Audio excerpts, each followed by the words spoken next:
Hey students, welcome to lesson 3, decimal 5.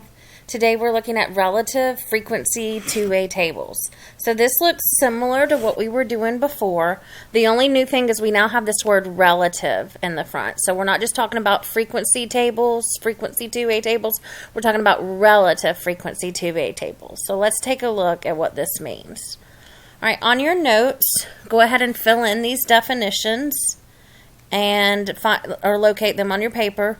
And if you are making your own notes, this is where you'll want to start. All right, so the definition of relative frequency is it's a fraction or a proportion. Remember, proportions are just fractions of the times an answer occurs.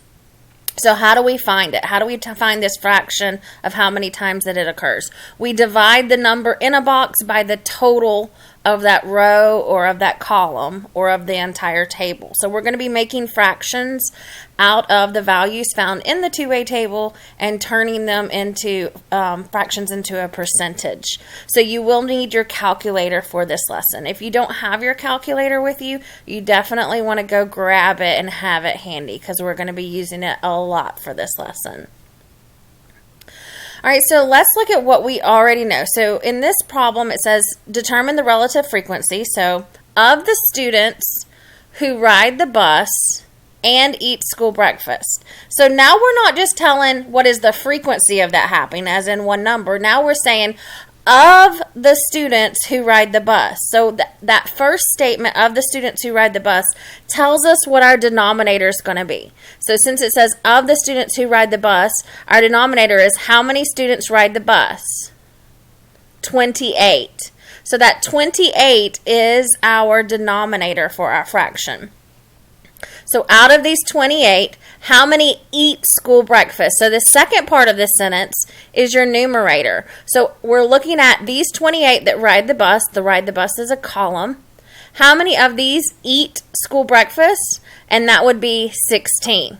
So our fraction for this math problem for relative frequency, remember you see the word relative frequency, you know you're making a fraction, would be 16 out of 28 because of the students who ride the bus, there's 28 of them. There's 16 of those that eat school breakfast.